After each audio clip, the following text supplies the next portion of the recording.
I'm going to do something that's unique. I don't think it's ever been done before. I'm going to be shutting down Muhammad tonight, and the Quran tonight, and Mecca. And I'm going to do it all three tonight using only evidence from the 7th century.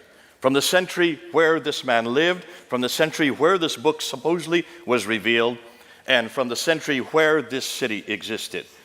So bear with me, that's an awful lot to shut down, and I've got to do it in 1 hour. So I'm going to ask that you don't look at me. I want you to look at the screens, because we're going to zip through this material. Put your pens down. You're not going to keep up. Stop talking to your neighbors. They'll probably be looking up here instead. And afterwards, because of the fact that it's going to take a whole hour and probably a little bit more to do this, I want to hear what your questions are, but I can't do it from here. So we're going to shut down the meeting, and then I'm going to come back out here in the front. And if any of you have questions you want to throw at me, please do. But before I do want to introduce some books that my good friend George Saig, who's in the back. When you go to the foyer, please look at this book. This is the book that really confronts the Quran. It's put by Abdullah Abd al-Fadi. The one that I'm going to be talking about is this book. That's going to be on later on in the talk today. This is the #1 book that has really shut down the manuscripts of the Quran. I'll be talking about some of the Muslim objections, but this is by Claire Tisdale. This has been around for 100 years, and I don't know why I'm supposed to flog this, because this is me going through the British Museum looking at the Bible as the alternative to the Quran. But this is a video, a DVD that helps you with that. So let's get right into the historical critique of Islam. A quick overview, emphasis on quick. So let's head on. What am I going to do? I'm going to look at 4 areas. I'm going to look at the problem with the sources, then I'm going to hit Mecca, go from there to Muhammad, and then from there to the Quran. We're going to end with the Quran because it's by far the most damaging material. Much of what I'm going to be introducing tonight, most of you have never seen before. And if you have, well, great, God bless you, because then you'll probably understand a little bit. But most of you, this will be new. What are the claims that the Muslims make concerning the standard Islamic narrative, S-I-N? Isn't that great? Sin. We're going to shut down sin tonight. The standard Islamic narrative are their traditions. This is what every Muslim needs to know.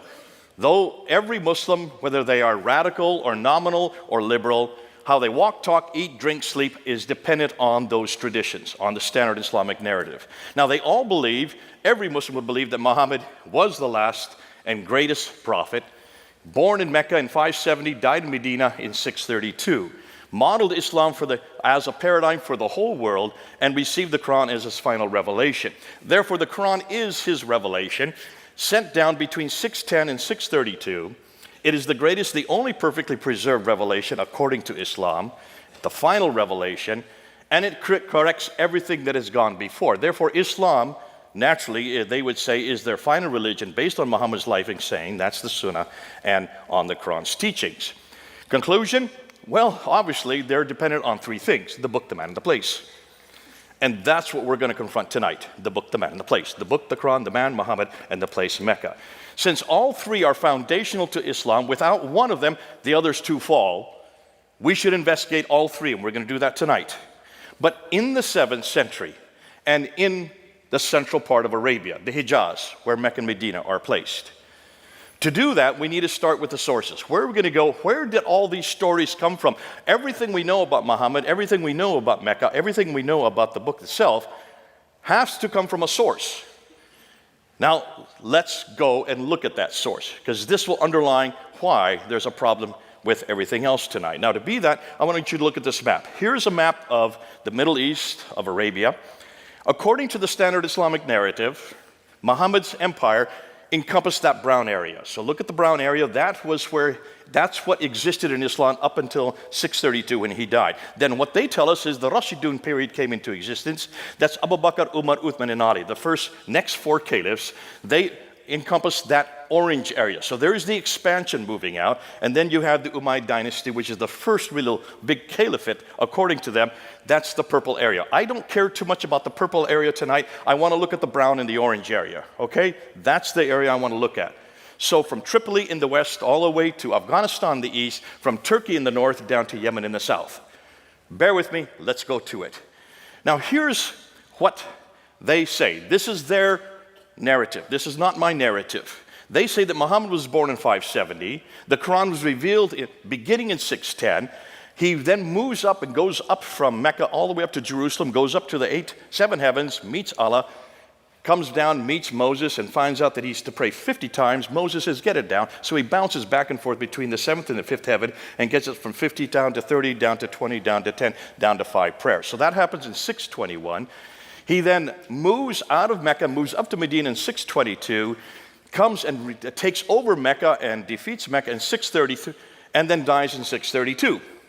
So that's the life of Muhammad according to their traditions.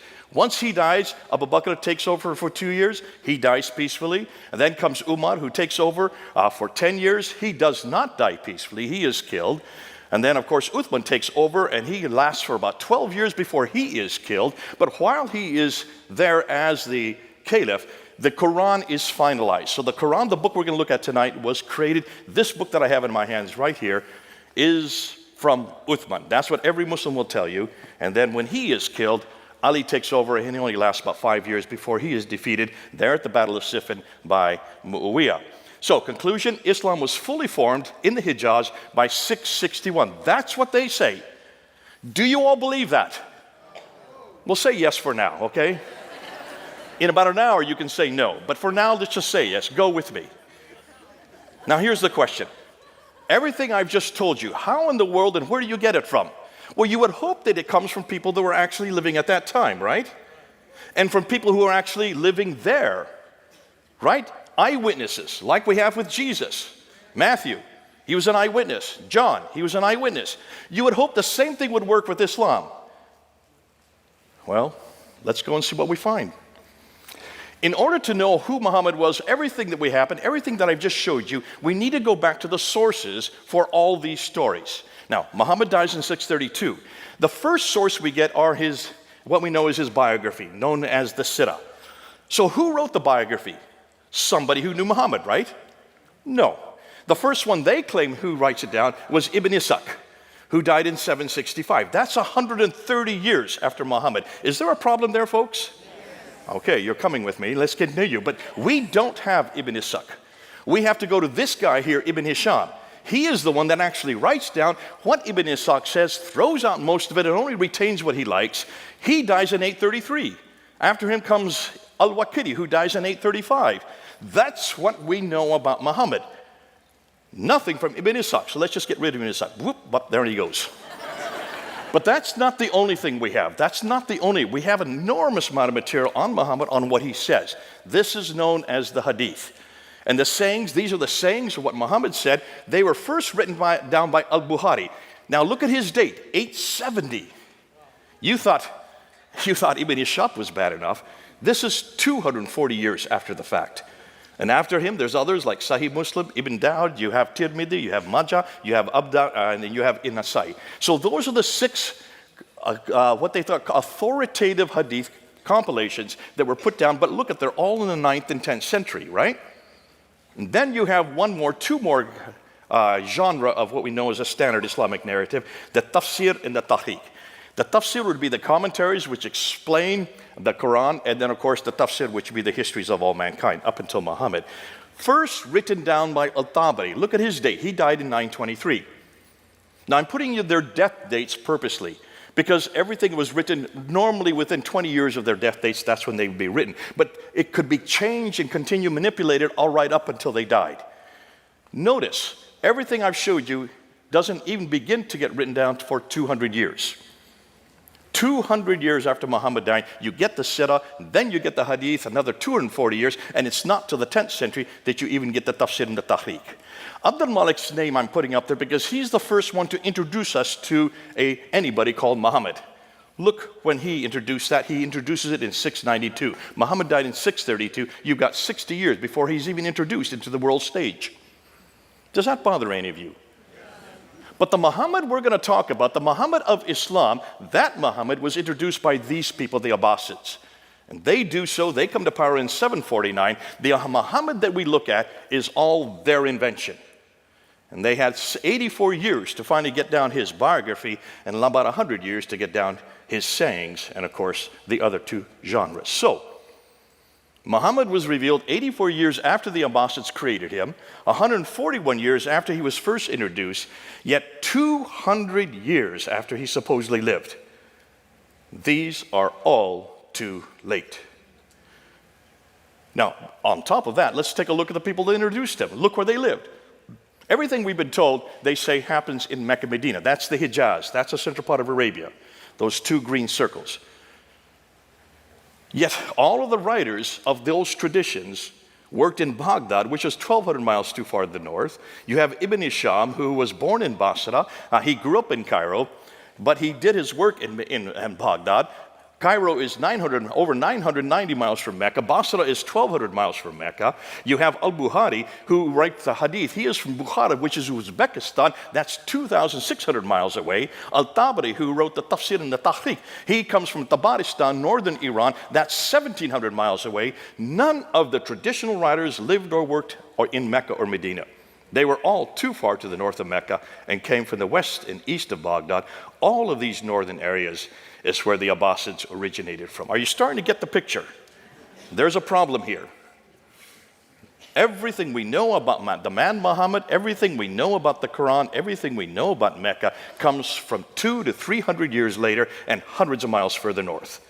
Too late and too far away.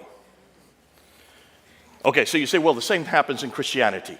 We've got the same problem. Do we?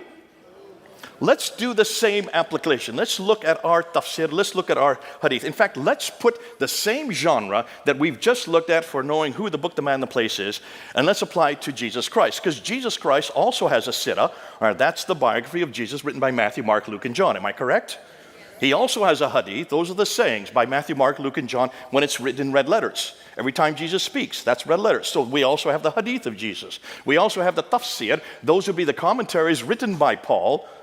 Again, the commentaries of what Jesus was saying and doing, Paul then applied to Ephesus and up to Corinth and to Philippi. So that would be the commentaries. And then we also have the tahriq, which would be the histories. That's the book of Acts, written by Luke.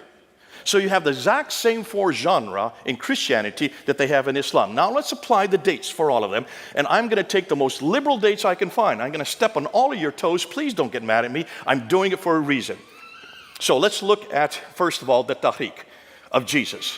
The history of the early church written by Luke between 52 and 62 AD. That's within 20 to 30 years, you already have the Tahriq of Jesus written down. When you look at the tafsir of Paul's letters, he was killed in 65 AD. He was writing within 15 years of Christ's death. So within 50 to 34 years, you already have Paul's commentaries, the tafsir written down. As far as the sirah and the hadith, the first writer to write them down would be Mark, 70 AD, that's within 37 years. You have Matthew and Luke coming right along, 80 years after, and then finally we end with John, who is the last to write the sirah and the hadith of Jesus. That's within 57 years. What that means is that within 29 to 57 years, all of Christ's hadith, sirah, tafsir, and tahriq have been put together. All of the New Testament writers lived in the same place Jesus lived, and they either knew him personally like John and Matthew did, or they got the material from others who saw what he did and heard what he said, like Mark and Luke. You do a comparative between these two. When we compare these two different genres of literature, Christianity knows everything about their book, the man and the place, within 15 to 60 years. Islam has to wait 200 to 300 years. Which do you think is more authoritative? Look at the comparison, folks. Thank God we don't have that problem. As a comparison, if we were to depend on the sources for Jesus compared to what Muslims are dependent on for Muhammad, Jesus would not begin to appear until the 3rd century. How would we defend him? Yet no one's asking the same question of Islam until we are now going to do it tonight. So I'm going to make it one step further. Remember I just got done telling you that Ibn Hisham wrote the sirah of Jesus and he died in 833, and that's 200 years after the fact? You heard me say that, right? I lied. We have nothing from Ibn Hisham. Nothing has been written that was written by this man in the 9th century. So where did this book, this is the book you all have to read. If any of you do any study on Muhammad, you have to read The Life of Muhammad written by Alfred Guillaume. This is the standard work that everybody has to go to. Where do you think it comes from? It doesn't come from Ibn Hisham. It comes from this gentleman right here, Heinrich Ferdinand Wüstenfeld, a German scholar, an Arabist living in the 1800s, who for 2 years between 1858 and 1860 went to 4 different German cities, this is in Europe, to different schools and certainly different libraries, and he just started putting together everything he could find on this man named Muhammad. Put it together in that 2-year period and published it in 1860. That is the biography that all of you have to read, because that was taken by Alfred Guillaume, then translated first into French and then into English. Everything we know about Muhammad comes from that German scholar, and it's only 160 years old. The man who Muslims are dependent on to know who their prophet is or what he did is an elderly German linguist who wrote Muhammad's story 160 years ago, thus over 1,000 years too late. Can you imagine how they're going to defend this?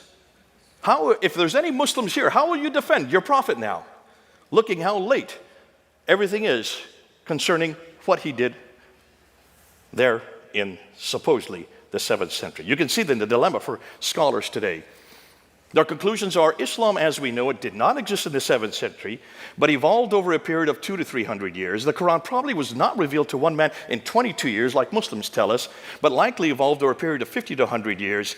The conclusion, the history of Islam, at least from the time of the Caliph Abdul Malik, 685 to 705 and before, is a later fabrication. A later fabrication. Now, if that were the case, the problem is, well, what are we going to do? How is it? You can see what their concern is. They said, well, where do we need to go? Well, I would suggest let's go back to the 7th century. Since we can't trust the 9th and 10th century for what Muhammad was doing or what the Quran was in the 9th and 10th century, let's go back to the century Muhammad lived. Let's go back to the century if Mecca existed. And let's go back to the century that book was written. So let's start with Mecca. Why do I want to start with Mecca? You'll see why. Mecca is enormously important. Remember, Islam is dependent on 3 legs.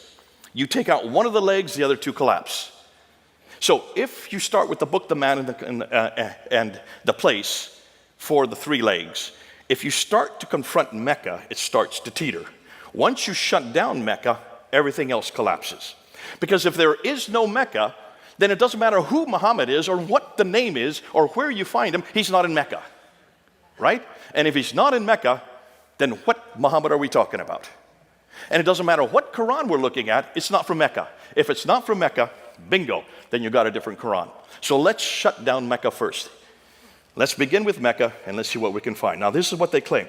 According to the traditions, according to the standard Islamic narrative, Mecca is where Adam and Eve are thrown down to. In chapter 7, verse 24 in the Quran, they're thrown out of the Garden of Eden down to Mecca. So obviously this is the oldest city in history, right? You have to have people to have a city. And there's no one before Adam and Eve. So it's obviously the oldest city in history.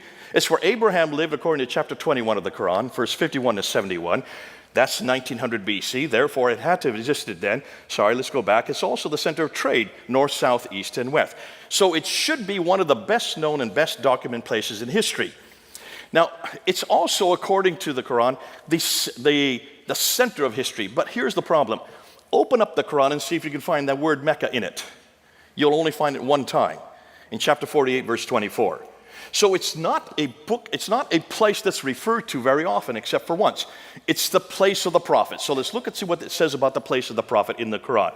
Well, that's the mother of all settlements, according to chapter 6. It's where Adam and Eve were cast to, according to chapter 7. It's where Abraham lived, according to chapter 21. It's where Muhammad was born. And it was also where Mecca became the center of the Qibla, the direction of prayer, according to chapter 2. Now, the above imply people have lived there from the very beginning. Yet the only reference we can find is chapter 48, 24. If it's such an important place, why is there only one reference? If you look at the traditions, which are written much later, they're written in the 9th and 10th century, Mecca now does exist. That's not a problem. But take a look at where it places it. Notice what the traditions say. This place of the prophet, which is Mecca, is in a valley and has a parallel valley. It has streams. It has ruins of a pillar of salt right outside it. It has fields and trees and grass and fruit and clay and loam and olive trees. Folks, that looks like it's pretty verdant. Am I correct? Lots of vegetation, lots of water. Look at Mecca. There's no streams. There's none of these in Mecca, and there never has been. Historically, it's never had water. So obviously, whatever the traditions are referring to, it's not the Mecca we know today. When you look and unpack the Quran, and you look at it, you will notice that an awful lot of it refers to geographical locations. 65 geographical references, but only 9 places are named. And over again, it refers to these people from Ad.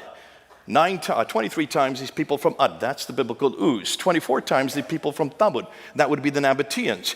7 times the people from Midian, they're the Midianites. But take a look at the map and see where they're all placed. They're up in Jordan. Mecca is at the very bottom of the map. Do you see it down there? There's 600 miles. If this prophet were having daily contact with these people from Ad Thamud in Midian, he'd have to have a helicopter or a jet to get up and back in 1,200 miles in just one day. They didn't have helicopters back then. Can you see a problem, folks? Obviously, whoever this prophet is who's having this relationship with all these people either had to live up there or this is nothing more than fiction. When we look at the prophets, prophet after prophet, Adam and Eve, Seth, Ishmael, Noah, Hud, Saleh, Queen of Sheba, Daniel, they were all buried in Mecca. Over almost 300 prophets are buried in Mecca. Now, when they're buried in a kneeling position so that they continue to be preserved in that kneeling position. If that were the case, then they still should be there today. Am I correct? So look at all the enormous amount of building that's going on around Mecca. That building that you see there, that tower, is the 4th highest building in the world. When you look at it, you will notice all the buildings around it. You have to have huge foundations in order to build something that high. As they're building these foundations, they should have come across one prophet. They haven't found one, suggesting that none of these prophets were buried there. If the above were true, this would mean that almost all of the Bible would have to be rewritten, as all of our prophets are 600 to 1,000 miles further south. So when is the first reference you can find to Mecca? It comes from the Apocalypse of Pseudo-Methodius Continuato Byzantia Arabica, 741 AD. Muhammad died in 632, if he even lived. That's over 100 years later that we get the first reference of him. What about the maps? Is Mecca on any map? Ptolemy is the best source to go to because he wrote the geography of Arabia, and there are those who've taken his geography and put maps together, like Reinhard Holle in 1400s. Notice when you look at the map, Mecca is not there. Here's another one put together by Laurent Fries in 1541. Notice Mecca is not there as well. Here's another one putting what Ptolemy said, put together in 1571, put together by Sebastian Munster. Same problem. Mecca just doesn't exist on any of these maps. Here's a 7th century map that has been redacted back to the 7th century. Do you see Mecca on it? I don't. Here's another one, redacted back to the 7th century. Can you find Mecca on any of these maps? Not one. So certainly Ptolemy didn't know about this place. When you look at the Qiblas, these are all the direction of prayers. Now remember, in chapter 2 of the Quran, all the Qiblas were directed to Mecca according to the Quran itself. Dan Gibson, who's done the best work on this, and he has gone through over 100 mosques, and he's gone to all their Qiblas, and notice what he has found. From the 7th century up until the 8th century, up until 706, every Qibla is facing Petra. Not one Qibla is facing Mecca. We're in the 8th century. We still can't find any mosque facing Mecca. It's not till 715 that the first mosque faced Mecca. What does that tell you? For 100 years, they never knew where Mecca was. And in fact, look where all these Qiblas are. They're right there in Medina, in China, in India, in Syria, in Egypt, in Israel, in Jordan, all over the world. And yet none of them seem to know where Mecca was. For over 100 years, they didn't know where Mecca was. Were they that inept? Or did Mecca even exist? Now we come to the trade route theory, and this is where Montgomery Watt has helped out the Muslims. He tried to help them out to show that you can find Mecca if you just look at the trade route. The trade went through Mecca. Now the trade used to go this way, right up through the Persian Gulf, to Basra, across Iraq, across Syria, over into Lebanon. But then you had the Sassanians who started warring against the Byzantines. And for 200 years, from the 5th, 6th, and 7th century, they shut down the Persian Gulf because of these wars. So the trade had to be rerouted. So what Montgomery Watt says is they went from India. And remember, all the trade's coming from China and India. They can't go north because of the Hindu Kush and the Himalayas. So they come across the Arabian Sea. They come to Aden there in the south. And they go zip 1,250 miles up to Gaza in the north. Now notice Mecca's halfway. And so he said Mecca controlled that trade, and that's how Mecca became important. How many of you believe that? No one's going to raise their hands? You know why? Because I'm going to shut it down. But I'm not going to shut it down. Dr. Patricia Corona shut this down. This woman, Danish, read and wrote 15 archaic languages. How many of you could read and write 15 archaic languages? Probably the greatest scholar of her day. She just died a number of years ago. She was my authority. She was the one that helped me when I started my doctorate there in United Kingdom. And she looked at this map and she saw two problems. Let's see if you see the same two problems. This is the first one. She said, hold on a minute. If you're taking all the goods off in Aden and you're going up along what we call the Western Plateau where the oases are, you'd have to go up to Taif. And then from Taif, you have to go down to Mecca, 3,000 feet. And then from Mecca, you've got to go back up to Yathrib. And then from Yathrib on up to Tabuk, Khaybar, and then on up to Gaza in the north. Do you see a detour there? Can you see the detour? Let me emphasize exactly why she's saying this. Let's look at this topographical map, and let's just put these cities that are on the trade route. There's Aden, there's Sana'a, there's Najran, there's Taif, there's Yathrib, Tabuk, Petra, and then on up to Gaza. You notice they're all on the Western Plateau. Are you seeing that? Can you see it from this topographical map? So where's Mecca? Bingo, right there. 3,000 feet down from Taif. Let me give you another map. Here's another one, a topographical line map. There's Aden, there's Sana'a, there's Najran, there's Taif. Now you can see Yathrib, there's Tabuk, Petra, and Gaza. So where's Mecca? Bingo. Now can you see? It's way off the Western Plateau. It had no water. Why would you go from Taif down 3,000 feet to a city or a place that had no water and no food for your camels, and then come back up 3,000 feet to get up to Yathrib? So that was the first problem. But here's the second problem. She said, why in the world would they even get their material off in Aden and go 1,250 miles by land when they have a waterway on the left? Why wouldn't you just stay on ship? Even today, look how all our goods are sent all over the world. They're sent by ship, are they not? It's the cheapest way to send anything. And you've got the Red Sea there on the left. So why didn't they go on the Red Sea? Now, she's clever because she reads and writes 15 languages. She went back to all the trading documents from the 2nd, 3rd, 4th, 5th, 6th, all the way up to the 7th century, something no Muslim has ever done. And she wrote a book called Meccan Trade and the Rise of Islam in 1987 and got death threats because of what she found. This is what she found. She said, when you go and watch the trade, it comes across the Arabian Sea over to Aden. Yeah, it did stop in Aden. They would get provisions there, but it did stop there. They wouldn't take off any goods there. They would go up into the Red Sea. They would go to Agilis, and she found Agilis over and over again. And then from Agilis, went up the Red Sea, on up to Petra, and then from Petra to Gaza, and then from Gaza right across the Mediterranean world. That's what she found. But she didn't go far enough. That was in 1987. We have found something else. See, what she didn't realize is what part of the Red Sea and what side of the Red Sea did they go up. To do that, you need to look at topographical maps from space, and you need to see where the channels are. Do you see the dark blue line there, right in the middle of the Red Sea? There, I'm going to put a red line on it so you can see it even better. That's where the big ships go today. But back in the 7th century, they didn't have big ships. So where did they go? They went where the orange lines are, the golden lines. Those are the channels that the boats use. Notice they're not on the Arabian side, they're on the African side. Am I correct? So, unlike the East Arabian shore, which was arid and dry with no fresh water and thus few people, the West African shore had plenty of fresh water and had larger populations. What's more, the West Coast had easily accessible ports. We know their names. Here they are. The ports along them are Asab, Agilis, continue on Suakin, Berenice, and Safaga. Look at the dates. They all predate Islam. Notice they're all 1 day's boat ride apart. So they would go in every night to shelter. These have been around since the 3rd century BC. On the Red Sea side, on the Arabian side of the Red Sea, the only port that we know of is called Yanbu, which supported Yathrib. So what about Jeddah, which supports Mecca? Muslims have always asked me, well, then didn't Jeddah exist also? Dr. John Halting, who is the world authority on Jeddah, wrote his book on it. And if you look at his book, he says Jeddah did not exist until the 8th century AD. It was created because Mecca was created. Mecca had no water, therefore it needed provisions. That's why they created Jeddah. Therefore, since there was nothing, let's get rid of Jeddah and Mecca. Boom, they go off the screen.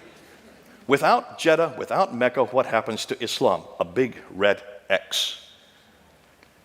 Well then, what about the civilizations? Maybe they knew about this place. So let's ask, and Dr. Patricia Corona went around, she asked this question. If Mecca was the oldest city in the history of mankind, someone somewhere should have heard of it. So she went and she looked at all the empires to see what they said. Now remember, she reads and writes 15 languages. So she read everything in its original tongue. The Assyrians, she found nothing about Mecca. The Babylonians, they knew nothing about Mecca. The Roman Empire knew nothing about Mecca. Neither did the Persians. What about those closer to it? Much closer, like the Nabateans. They knew nothing about Mecca. And the Sabaeans knew nothing, and neither did the Himyarites, or the Azdis, or the Kindas, or the Kedarites. None of these people, including the Nubians right across the Red Sea, none of them had heard of Mecca. Not one word. All the way up until the 8th century. What does that say about Mecca to you folks? If it is the center of history, if it's the oldest city in history, if it's where Abraham lived, if all the trade now, north, south, east, west is going through it, why had no one heard of it? Well, what about the other cities that were in that area? Let's ask and see if they are, because there are a lot of cities in that area, or towns, not really cities, they're hamlets. And let's see if history knows about them. Let's look at Najran, which is about 400 miles south of it. It's a small little town. But Strabo talks about it, Pliny the Elder talks about it, Ptolemy talks about it, Aretas, all of it, it's well known. What about Sana and Taif and Yathrib and Khaybar that are right near Mecca? Yes, they're well known. The Greeks talk about it from the 6th century BC. They refer to these places. Mamre, Pliny has a whole book written on the history of it. Petra, Zukowski has written an entire book on the history of Petra. Maghrib, where Muhammad Mariktan has written another history on it. Why are all these insignificant towns referred to, but not one of them referred to Mecca? I'll tell you why. To know why, take a look at a map and you'll see why. Look at those 4 maps. Those are 4 topographical pictures of Arabia. And what do you notice about Mecca and Medina? Well, the central part where Medina and Mecca are is a desert, right? Where there's the desert, there's no water. Where there's no water, there's no food. Where there's no food, there's no people. Where there's no people, there's no towns. Where there's no towns, there's no cities. Where there's no cities, there's no civilization. Where there is no civilization, there is no history. It's as simple as that. How long did it take me to say that? 10 seconds. And you can do the same. You have to have water, folks. If there's no water, there's no history. That's why it was called Patria Deserta by the Romans. It's always been a desert. That's why none of the prophets could have come there. Nobody has ever heard of it. Just like Mars, without water, there's no point even going there. But we have to go there. Let's go to the Hajj. Because the Hajj is where you need to find out. If the Hajj has been there from the very beginning, then it should be also archaic. It should be the center of history. Am I correct? When you go to the Hajj, and those of you who can't go because you're not Muslims, but you go and you circumambulate that square building called the Kaaba 7 times. Why do you circumambulate 7 times going counterclockwise? Good question. I'm going to tell you. To do that, you need to go to Petra. Petra also has a Kaaba that you circumambulate 7 times going counterclockwise. Why does it have a Kaaba? Well, you need to go to this city. Do you recognize it? Jerusalem. You've got to go back to Jerusalem that also have a Kaaba. Remember, Kaaba means square in Arabic. It also means square in Hebrew. And the Kaaba in Hebrew was the Holy of Holies. And the Jews would circumambulate it 7 times going counterclockwise because of Jericho. God told them to do it 7 times going counterclockwise. They still did it as a pilgrimage to Jerusalem. Therefore, the Kaaba that was in Mecca comes from Jerusalem. It gets better than that. After they circumambulate 7 times, they then run back and forth between Safa and Marwa, the 2 mountains that are there. Take a look. Do those look like mountains to you? They're only about 20 feet high. You can climb on them as kids. Those are not mountains. Those are rocks. They're called Marwa and Safa, and the Muslims run back and forth 7 times. Why? Because Hagar is in the desert. She's thrown out of Mecca by Abraham, who's living in Mecca. She runs out of water. She needs to find water for Ishmael. She runs back and forth 7 times between 2 mountains. Folks, those don't look like mountains to me. In fact, hold on a minute. They're only 100 feet away from the Kaaba, which is in the center of Mecca. If she's out in the desert and she can't find water, then what is she only doing 100 feet away? Why doesn't she just knock on any door and get some water for the neighbors? Can you see there's a problem here, folks? This is not the original Marwa and the original Safa. This is nothing more than a facsimile. This is nothing more than when you go to Las Vegas, you'll see an Eiffel Tower there, right? That's not the original Eiffel Tower. You'll see a pyramid there. That's not the original pyramid. They're nothing more than facsimiles. That's what you're looking at. So where is the original Marwa and Safa? It's not, though. Some people think it's in Petra. You need to go to Jerusalem. Go to Mount Moriah, where the Temple Mount is. What is the name for Moriah in Arabic? Marwa. You go down to the Kidron Valley and go back up to Mount Scopus. That's what the pilgrims all did.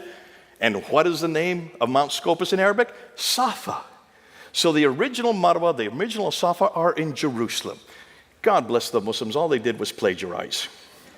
Everything is plagiarized in Islam.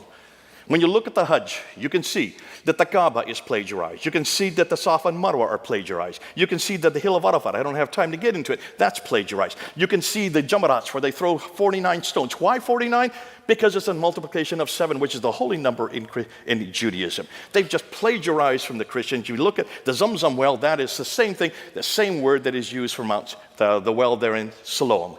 The pool of Siloam in Jerusalem. And then we get to the black stone. Thank God this is not plagiarized. What in the world is the black stone doing there? On the eastern corner of the Kaaba.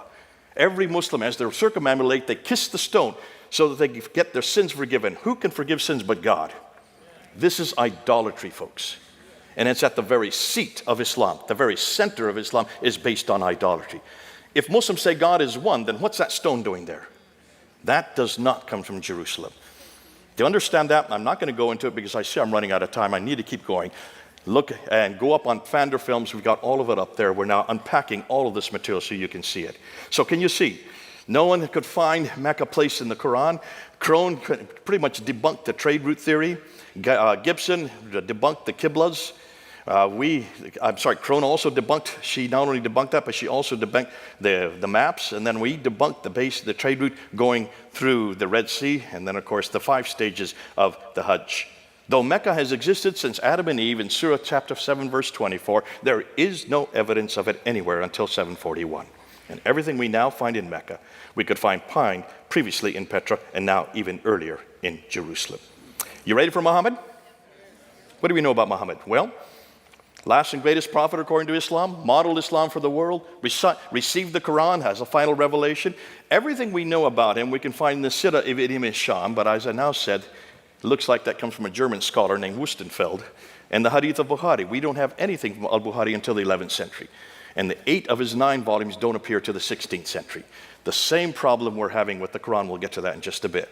Now, is he referred to in the 7th century in the time period he supposed lives? If he did exist, someone should have known about him, right? Or said something about him. So what we need to do, let's start with the coins. Because the coins, if there's any caliph coming to power, the first thing a caliph will do, or a king will do, will mint coins with his name on it, his image on it, and also what denomination he belongs to, what religion he belongs to, and the date of the coin, right? That's what they all do in those ancient days, because they didn't have newspapers, they didn't have TV, they didn't have radio. They knew that everybody would touch coins. So let's see where the mints are. According to Islam, everything that the caliphs did was in Medina, which is in the south there in Hijaz. But when you look at the mints, notice where all the mints are. The mints are all up there in Syria, Jordan, and Israel today. Those are the western mints. What about the ones in the east? They're all in what is today Iran and Iraq. There are no mints whatsoever where they're supposed to be. All the coins were minted too far north. Did I not say that earlier, too far north? What's interesting is, when you look at the coins themselves, the conclusion is none of these mints were in the Hijaz, and instead they were too far north, possibly because the Hijaz was a desert with no water, and where there is no water, you know the rest of the story. Let's then look at the coins, because the coins were being minted by people who were living at that time, and they were leaders. Notice that when you look at the mints, look at the coins from the 7th century, 620, 630, 640, 650, up until 661, you notice that almost all the coins are Christian. Look at the crosses on them. That's what you do. You put the cross in if you're a Christian. We can't find any coins whatsoever in the early 7th century that has anything to do with Islam, anything to do with Muhammad, anything to do with the Quran, or anything to do with Mecca. Not at all.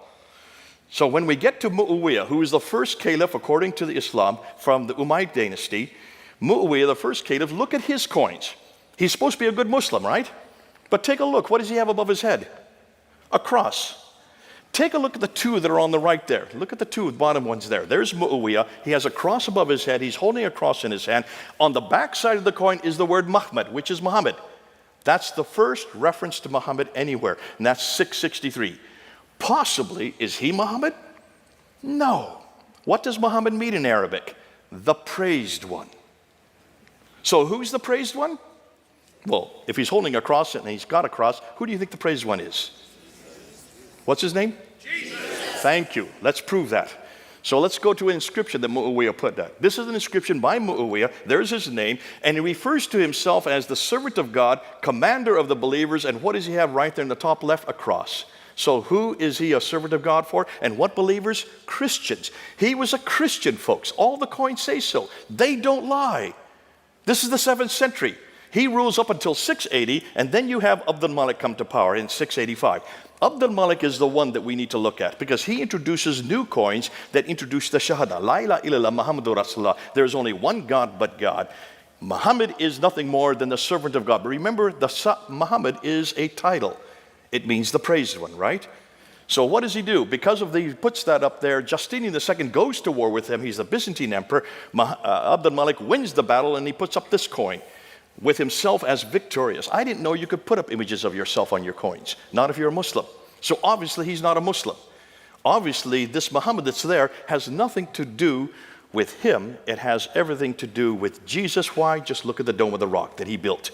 Look at the inscriptions on the Dome of the Rock that he built in 691. When you look at the inscriptions, you will see they're all attacking the divinity of Jesus, his Christology, the Trinity, and his sonship. All of these inscriptions say not three, for God is one and he has no son. For truly, God does not beget, nor is he begotten. One is in chapter 4, verse 171 of the Quran. The other is in chapter 112. These are all attacking Jesus Christ. And then you get, for truly, there is only one God but God, and the praised one. So who's the praised one? It's all about Jesus, right? So the praised one is nothing more than the messenger of God. He was an anti-Trinitarian Christian, attacking the Byzantine Christianity. Why? Because they're his greatest threat as the other superpower of his day. He then introduces this coin. This is my coin. I bought it now. And all of it is attacking Jesus Christ. Folks, this is the beginning of what later became Islam. All started by this man, and it was all to confront Jesus Christ.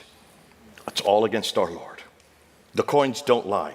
If you want to go to the inscriptions that find the exact same thing. They're found in the north. They're found in the south. None of them are found in the middle. Why do you think they're not found in the middle? There's no water. There you go. Boy, you learn fast. Ilka Lindstad is the one who dated he was the one that looked at the rock and the inscriptions, and he looked at the 100-year period between 640 and 740, and he noticed that all these inscriptions, which are written in Arabic, they do have formula, but it's nothing to do with Islam.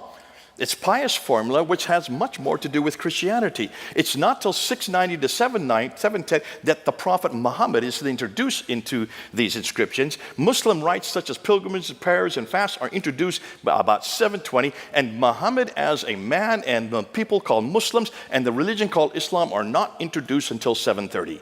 That's over 100 years after Muhammad, if Muhammad even existed.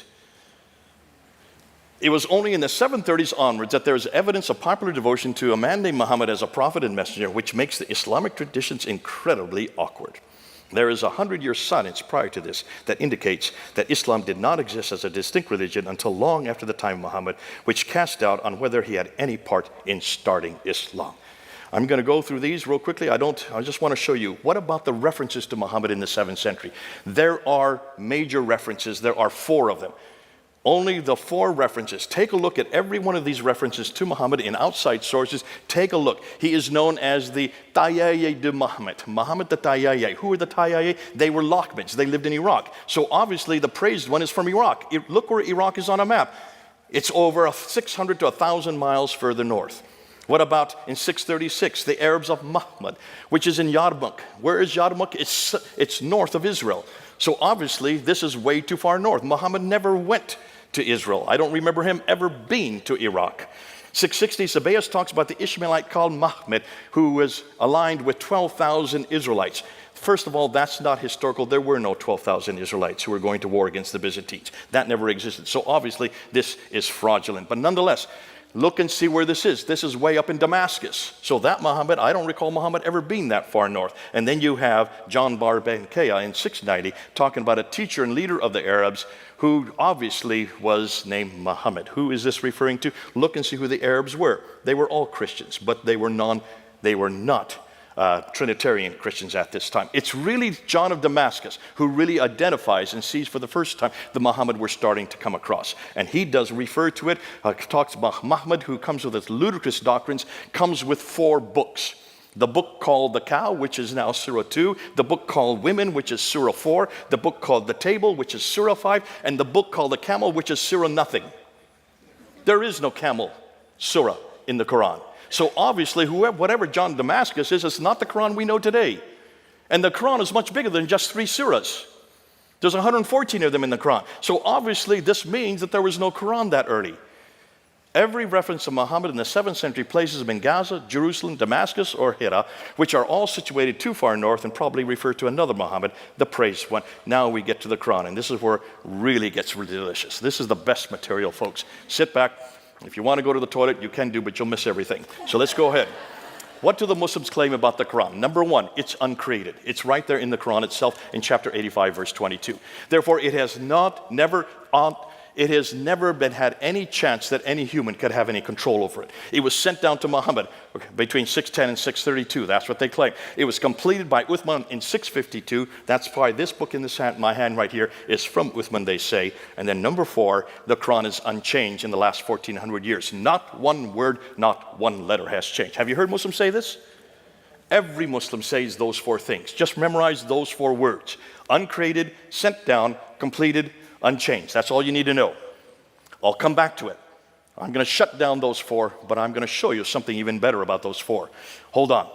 So what do Christians claim about the Bible? Is the Bible uncreated? No, of course it's created. We know who wrote it. We even know the authors. We put their names on most of the books. The Bible was not sent down. It was inspired by God, but not sent down through an angel. Bible was complete, so yes, we would say that was the case. The thing is, we don't have any of the original manuscripts, so we don't know what the complete is. Has it been changed? Yeah, parts of it has. We know where they've been changed. We know even what we even put. We're very transparent. We put in right where the verses that have been added or there have been scribal errors have been taken away. So we know that. We're very clear about that. And we're only talking about 40 verses out of over 6,000 verses. So tonight, I'm not going to shut down uncreated or sent down because I'm not there. I'm going to shut down complete and unchanged, those 2. That's what I want to look at. So what I want to look for is one Quran manuscript from the 7th century that's complete, 114 surahs, that is unchanged. And this is what I've asked Muslims all over the world. I've debated over 100 debates that I've done with Muslims, and this is what I always ask. Show me one manuscript of your Quran from the 7th century that's unchanged, just like the Quran I have in my hand here. Where do we go to find out about the Quran? We have to go to Sahih Bukhari. Remember I told him that he died in 870, so he's the one that tells us how the Quran was put together. Now this is what he says. He says, Muhammad died in 632, it had not been written down. It finally got written down in its final form at the time of Uthman in 652, the 3rd Caliph. He then sent 5 copies to 5 different cities, Mecca, Medina, Basra, Kufa, and Damascus. And those then became the canonized Quran for the whole world. In 652. The problem is almost immediately another Quran supplants the one in Damascus written by Ubay ibn Ka'b. It had 116 surahs. That's 2 more than are in the Quran today. Another was written in Baghdad, written by Ibn Masud. It had 110 surahs. That's a 4 less than what is in the Quran today. Another was written by Ibn Musa, 114 surahs. It had so many differences. According to Arthur Jeffrey, who's done the work on this, if you just look at those manuscripts and you compare it with the Quran today, there are about 15,000 differences. You've got a problem. So how could there have been one Quran? There were at least 5 Qurans from the 7th century from Mecca, Medina, Basra, Kufa, and Damascus. We cannot find one of them. Now, one of those Qurans exists today. Folks, we're only talking about 1,400 years ago. As Christians, we have the Sinaiticus, the Alexandrinus, we have the Vaticanus. These are from the 3rd and 4th century. That's 200 to 300 years before the Quran. Why can we reproduce our entire Bible? We have 365 manuscripts of the New Testament before the 7th century. Why can't they come up with one Quran from the 7th century? That's my question. They are the ones that claim it, not me. Where are these 5 manuscripts? Look at those cities. They've always been controlled by Islam for the last 1,400 years. So how could they have lost it? Rather inept, wouldn't you say? So, before we get into the manuscripts, I want to look at the Qira'at. These are the readings. This has probably done the most devastating material that's just come out in the last few years. These are the original manuscripts. Now, I say original means these are the earliest manuscripts. You notice when you read them, you can all read the Arabic. You notice you can't. Why can't you read that?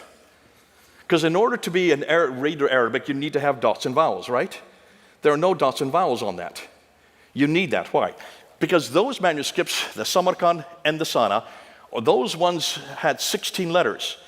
But you can't read it today unless you have vowels to help you out, or dots. Today there are 28 letters, so obviously another 12 letters were added. Why? Because of the dots. Now there are 6 letters that don't require dot, like the aleph, the kaf, the lam, the mim, the nu, ha, and the wow. The other 22 all require dots. What am I talking about? Well, take a look at one smiley face. One smiley face is usually the root of most letters in Arabic. If you put 1 dot above, you have a na. 2 dots above, you have a ta. 3 dots above, you have a tha. 1 dot below, you have a ba. 2 dots below would have a ya. Na, ta, tha, ba, ya. 5 dots were added in the 8th century, not in the 7th century. Now I can read it, but that didn't exist in the 7th century. Not in those manuscripts you just saw. Hold on, what about dialectical differences? You need to have 3 vowels to have dialectical differences. So you need to have a dama, which is the u sound. You need to have a kasra, which is the e sound. And you need to have a fatta, which is the a sound. Those were only added in the late 8th century and the early 9th century. So you've got a problem here, because suddenly you have Abdul Malik who comes to power, and he wants to create a Quran because he's now introducing a prophet. A prophet has to have a book. So what do? You have to borrow right, left, and center. But the problem is you're borrowing in Arabic, and you don't have any Arabic that has dots and vowels. So you decide to write your Quran with your dots in it, and you call it Hafs. You decide to write well, you're supposed to be a male, but let's say pretend you're male today, and you call it Warsh. And you decide to write your Quran, and you put your dots and vowels wherever you want to. You live in Kufa, you live in Cairo, you live in Damascus, and you put your own dots wherever you want to, and you put your dots where you want to. Suddenly we have 4 different Qurans, right? In 4 different cities. Well, that starts to proliferate. Until the 10th century, there were 700 different Qurans. Did you hear me? 700 different Qurans. According to this man who did his doctoral thesis, he's now head of the Islamic department at Harvard University. Shadi Nasser. He guessed and estimates because they're not there today. Now, you've got a problem. After all these Qurans, none of them are agreeing. You've got a difficulty. So Ibn Mujahid, a man in the 10th century, was given the responsibility to choose 7. But before we do that, notice, if dots are in different places with different vowels, just with 3 different one of those little smiley faces, you get 19 different words. There's the difficulty. So here's what he did. He was given the responsibility to choose 7. And these are the first 7 he chose. Nafi from Medina, Ibn Kathir from Mecca, Abu Amr from Basra, Ibn Amir from Damascus, Asim from Kufa, Hamza from Kufa, and Al-Iskasai from Kufa. Notice that 3 of them are from Kufa, 1 from Damascus, the other one is from Basra, and the other 2 are from Arabia. Look at the dates. What do you notice about the dates of every one of those? Look at the death dates. Every one of them either died between 736 and 805. That means 8th and 9th century. Did any of these men know Muhammad? Did they even live in the same century as Muhammad? So how could they have come from Muhammad? These are the 7 that every Muslim will swear came from Muhammad. But no one's bothered to look at their dates. I am the one that put the dates up there. You've got to put the dates together, folks. And this is where you're going to shut down every Muslim. They have no idea of these dates. Those are the first 7, but this book is not there. This is Hafs. This is the official book for the whole world today, memorized by 93% of all Muslims. Hafs an Asim. You see Asim's name up there, number 5? He is a disciple of Asim. So in 1194, 2 disciples were chosen from every one of the 7 to make 14, right? And that was chosen by Al-Shatibi in 1194. Now you have 7 plus 14. How many do you have? 21. Am I correct? I hope my math's right. That still isn't good enough. In the 15th century, in 429, another man named Al-Jazari chose another 9 to accumulate with another 21. So now you have 30 different Qurans. No 2 are alike. But you've been told there's only one Quran. Right? And the one that was chosen by Saudi Arabia was the Hafs that you see there. Guess how many differences there are between Hafs and the other 29? 93,000. 93,000. This is the first time you're hearing this, right? I hope you people who are watching, you Muslims who are watching, you're listening to this. This is going to shut down your Quran for you. Who is the one that found this? Hatun Tash, my colleague. She's only 5'2". She's from Turkey. In London, she and I were on the ladder for 3 years there at Speaker's Corner every Sunday. She was the one that found these by accident because she went to Morocco, she went to Yemen, she went to Jordan, and she went into a bookstore and says, show me a Quran. And they said, well, which Quran are you talking about? I said, what do you mean, which Quran? They said, well, we have Qalun here, we have Hafs over here, we have Warsh over here, we have Kisai over here, we have Ibn Kathir. She said, well, give them all to me. So she brought them back to London, showed me them, and I looked at them and I said, oh man, I started laughing. I thought these were all destroyed in 1924. They were in Cairo and thrown into the Nile. Evidently not. There they are. She has found now 26 of them. She brought 26 of them down to Speaker's Corner. We held them up in 2016. We filmed it, went all over the internet. This shut down the Quran in 2016. See the man that's there on the right, the tall man with the beard? His name is Muhammad Hijab. One of the most popular men on the internet. He has a following about anywhere from 500,000 to 1 million followers. He was there filming us. When he was doing that, he realized there was a problem. He quickly went outside the crowd and he yelled at all the people, come to me. Do not look at what they're showing you. Do not listen to what they're saying. I will explain everything to you. Obviously, he explained it pretty well. Why? Because 4 years later, he was shown these material. I'm not going to go into all of these. You can go into every one of them, but you can see the Hafs on the left, the Warsh on the right. In every case, it's completely different words. Just by changing the vowels, by changing the dots, you not only get different words, you get different meanings. You don't even get different meanings. You get different doctrines, you get different theologies, and you get different practices. It shuts down the Quran from being preserved. Obviously, these are all done by man. There's a problem there. And so he came to this man who's a leading authority there on the right, Yasser Qadhi, there in Houston, and he said, I have a problem. I'm going to put my hand out here, and this is a blank piece of paper. Which Quran are you going to write on it? Which is the one that's eternal? Which is the one that was revealed to Muhammad? Tell me, which one of it? Remember, he was the one that told all the Muslims. He was going to explain it to them. Yasser Qadhi says, we do not talk about this in public. This is the most difficult problem for Muslim scholars for the last 1,000 years. He said, we have a respect for the Quran. There are certain questions we don't ask. So Muhammad said, was that the problem you had when you were at Yale University getting your doctorate on this in 1995? Is that where you had a crisis of faith? He said, no, not crisis of faith, crisis of knowledge. Notice the difference. He said, in the West, the scholars have come leaps and bounds in the last 100 years. And they're looking at you, pointing to Muhammad Hijab in the East, they're looking at you like the emperor with no clothes. Why? Because your standard narrative has holes in it. What narrative? Standard Islamic narrative. S-I-N. Has holes in it. Well, we know sin has holes in it. But can you see what happened? This was only a 28 long, this was really a question that was happening. It was an interview for 28 minutes. He didn't know we were all watching this. He said, I never have talked about this for 25 years. I will never do a lecture on this. So Muhammad Hijab put his hand out a second time. He said, you've got to tell me which is the one that's eternal. Because the Quran says in chapter 85, 1 and 22, that this book is eternal. The Quran says in chapter 10, verse 15, and chapter 18, verse 27, that no man can change one word or even one letter. It says in the Quran, chapter 15, verse 9, that Allah protects his word. Which is the one? Yasser Qadhi, after 28 minutes, finally had to give in. And he finally had to admit, they're all the Quran. All 30 of them. You take a little bit of Qalun, you take a little bit of Warsh, you take a little bit of Hafs, and you just mix them out, and that's the Quran we have today. I started clapping. I was watching this live. I said, Yasser Qadhi, you have no idea. You've just now admitted that there are 93,000 differences. I'm going to show you these two right here. These are two of them right here. There's the Hafs, here's the Warsh. You can buy these on the internet.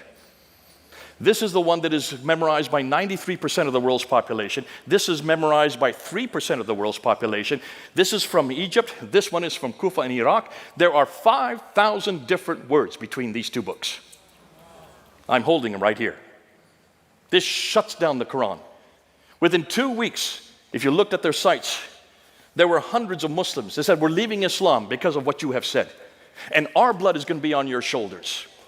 They had to shut down those comments. Within 2 months, they had to take that video off of both their sites, but I've got it. David Wood has it. Hatun Tosh has it. And every June 8th of every year, we bring up that interview once over again and show the whole world. You cannot say that this comes from God. You cannot even say it comes from Muhammad. You can't even say it comes from Uthman. This has been changed and manipulated from the last 1,400 years. Now let's get to the manuscripts. Because the manuscripts we do have. Now, we have 8,500 Greek manuscripts, 10,000 Latin Vulgates, another 9,000 in 11 different languages. That's roughly 24,000 to 25,000 manuscripts of the New Testament alone. Am I correct? Just say yes. How many manuscripts do they have that are early? 6. You want to see them? There they are. The Topkapi from Turkey, the Samarkand from Uzbekistan, the Ma'il in London, the Petropolitanus, I'm sorry, I'm going the wrong way, from France, the Al-Huzayni there in Cairo, and the Sana manuscript, the most exciting, there in Yemen. I'm not going to unpack every one of them. These are the ones we're debating. I did a debate on these 6 manuscripts in 2014 with the world's leading scholar, Dr. Shabir Ali. He could not answer one question because he never looked at these manuscripts. I have 3 of them, the facsimiles of 3 of them in my office. We're looking at them. Folks, do you notice what we have found? No 2 of these manuscripts are from the 7th century. They're from the 8th, 9th, and 10th century. No 2 are alike. And they don't agree with the Quran we have today. The best one, the Topkapi, which is about 99%, has 2,270 manuscript variants. When you look at the Sana manuscript, it has 2 different layers of letters, and there are 63 verses in the lower layer. It has 70 variants just within those 63 verses. Can you see there's a problem here? I'm not going to get into these ones here. These are the carbon datings. But when you look at the carbon datings of the earliest manuscript, the Sana manuscript, the datings of the carbon datings of this manuscript, they are date from 390 to 550. They all predate the Quran. They predate Islam, and they predate Muhammad, proving that carbon dating don't use. So they came up with this book here called the Birmingham Folios, the Birmingham manuscript. Remember this in 2015? It was all over the internet.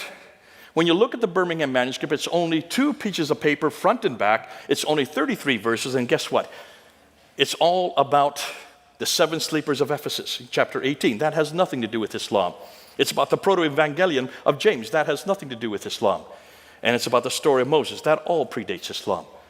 All of these are in Arabic, and they are nothing to do with Islam. So what's going on? Hold on. I want to introduce this guy here, Dr. Dan Brubaker. He was in our conference this last weekend. You should have come.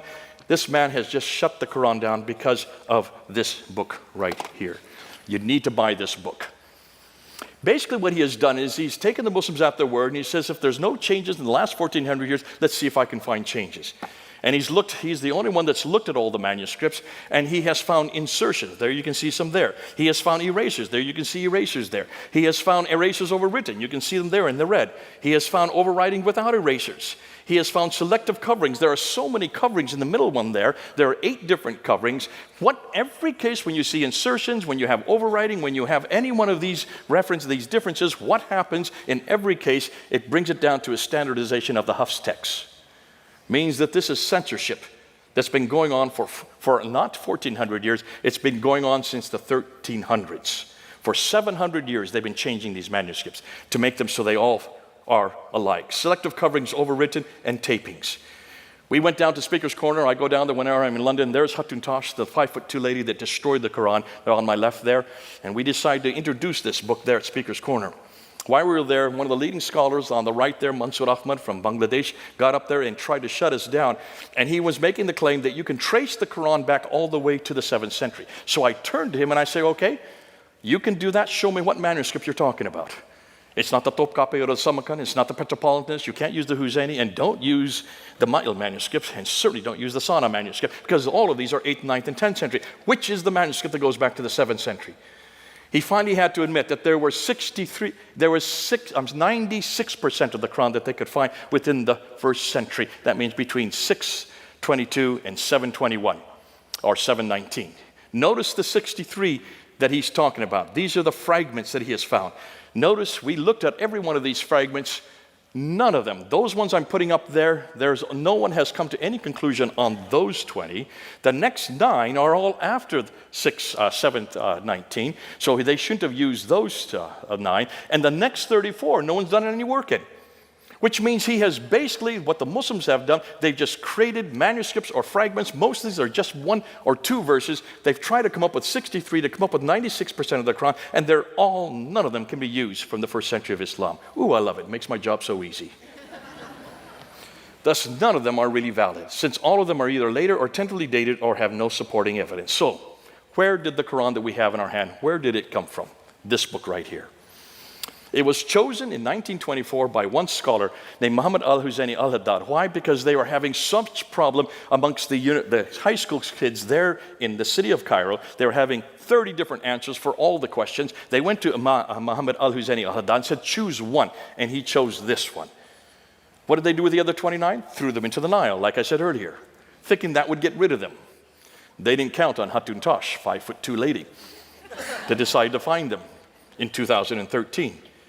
Nonetheless, that was so successful of choosing one Quran that by 1936, it was then chosen as the Quran for the entire country of Egypt. By 1985, the Saudi Arabian government saw how successful that model was, so they chose it for the whole world in 1985. How many people are older or were living in 1985? Just raise your hands. That means every one of you who's raising your hand is now older than the Quran. Oh boy, that must make you feel old. But now we're coming to the best. This is the last thing. And this is lovely. See, you'd like to know where the Quran really comes from, right? I'd like to know where the Quran really comes from. Because if you're having to put together a book because a man has been chosen who writes the book, you don't have anything at hand. What are you going to do? You're going to borrow, are you not? So this is exactly what happened in the 8th, in the 9th, in the 10th century. But what did they borrow? Let me introduce this man here, Dr. Gunther Lulling, who was a German scholar. He did his doctorate in 1970, and as he looked at the Quran, he noticed that there was some beautiful poetry in the Quran. He said, I've seen that before. So he took those 5 dots off, and he took the 3 vowels out, and replaced them with Syriac and Nabatean dots, or Syriac, Nabatean Syriac, or Syriac documents, put the Syriac dots back in, and put the vowels back in. And guess what he found? That these beautiful poetry were Christian hymns written by Christians about Jesus Christ. This was found in 1970. As a result of that, he was such an embarrassment for the academia there in Germany that though he received in his doctoral the Examen Opus, which is the highest grade you could get in Germany, which means that you should be given a professorship in any university of your choice, he was thrown out of academia and he went into obscurity for 30 years. Lived on welfare with his wife. I met him in 1998. I said, could I see your doctorate? I took it back to England and I got it from German and put it into English. Now remember, when he writes, one sentence is 400 words long. That's how the academics do it in Germany. We had to bring it down so people could manage it. We got it written in English. They would not publish it there in Germany, so that he had to get it published in India. But because of that, there you can see it right there. The challenge to Islam for Reformation. Don't read that. You should read the small print. He then was resurrected because it was all over the English-speaking world. And he died a happy man in 2014. Now, Dr. Christoph Luxemburg decided to go one step further. He's also a German, but that's not his real name, because he will be killed for what he has found. He decided to do what Gunther Lulling did, but he decided to look at the dark passages. 25% of the Quran no one understands. Not even the scholars understand it. A quarter of the Quran, even the scholars don't understand. Did you know that? Can you understand the whole Bible? Certainly you can. When Jack Hibb gets up here, does he open the Bible? Please say yes. Does he read it? Please say yes. Does he unpack it for you? And does he apply it to your lives? Why? Because you can understand every word of it. And you can understand it in English, right? Thank God for our Bible. But see, you can't do that with the Quran. You can't do that with the Quran. You can't understand these 25. So what are you going to do? Well, he decided to do what Gunther Lulling did, and he took and went to every one of those passages. And he went through 7 layers. I won't go and unpack each one of them. He went through 7 layers, taking off the vowels, taking off the dots, looking at the lexicons, looking and seeing if he could find any Arabic words. He couldn't find any there. So he went to Syriac, put the dots back in, put the vowels in, and he went to the lexicons in Syriac, and guess what he could find? He could reproduce all the 25%. All the dark passages he was able to reproduce. But what did he find? Once he took the Arab Quran and put it to its Aramaic roots, all the dark passages were Christian lectionaries, Christian homilies, and Christian hymns. Every lectionary, homily, hymn was about Jesus Christ.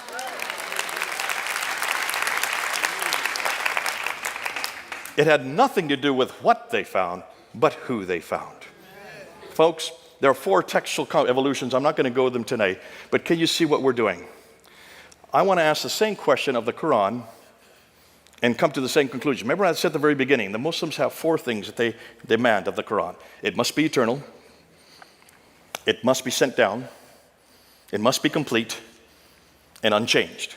I think we shut that down tonight, have we not? And we would not say the same thing about our Word of God, the Bible. But hold on a minute. Is the Bible the only Word of God we have? Don't we have someone who's also called the Word of God, the Logos? Jesus Christ? Let's apply those four to him. Is Jesus Christ eternal? Yes. Number one. Was Jesus Christ sent down? Yes. Number two. Is Jesus complete? Yes. Number three. Is Jesus unchanged? Absolutely. Everything the Muslims need, we've got. Thus, the four criteria Muslims are looking for in their Quran as their primary revelation, we already have in Jesus Christ, our primary revelation. Folks, we need to bring them home to a much greater and a better revelation. And what's his name? Jesus. What's his name? Jesus. Oh, I love it. What a name. Let's pray. Our Heavenly Father, as we've gone and we've unpacked these three areas, we've looked at the book, the man, and the place. We've also looked at the sources. Lord, when we look at these and we realize just how hopeless and impractical Islam is, when we look and see that this is not a man who lived in the 7th century. Oh, there were many people called Muhammad, the praised one. Of course, possibly even you were called that when you were here. But Lord, when we look and see who he is and what has become of him and what they've put to, it's not a man I want to follow. When we look at the Quran and we see that there was no Quran in the 7th century, there was not even a city called Mecca. Lord, everything they're dependent on those three things, we've now just using 7th century, we have shut down. Lord, they still want to know you. They still want to believe in God. And they still want to be brought home. And Lord, we're the only ones that can do that. Lord, I want to bring them back to a better God, a bigger God, a better book, a bigger book, a better Jesus, a bigger Jesus. I want to bring them back to you because we're the only ones that have the antidote. Though we can shut it down, that's not the reason. I don't want to shut down their man, God, and book. I want to bring them back to our man, God, and book. Lord, that's something we've got to do. The atheists can't do this. The humanists can't do this because all they give them is nihilism in response. I love these Muslims. They're my favorite people. I've worked with them for 40 years. I wouldn't be wasting my time if I didn't love them. I want them to know you. And the only way I can do that is to bring them back to you. What a God you are, a God who enters time and space. What a God you are, a God who gave us his revelation. What a God you are, because you came and died for us and rose again. And that's the God they need to know. Lord, help every one of us who's here and those who are watching. Let's bring them home. Let's bring them home. In Christ's name we pray. Amen.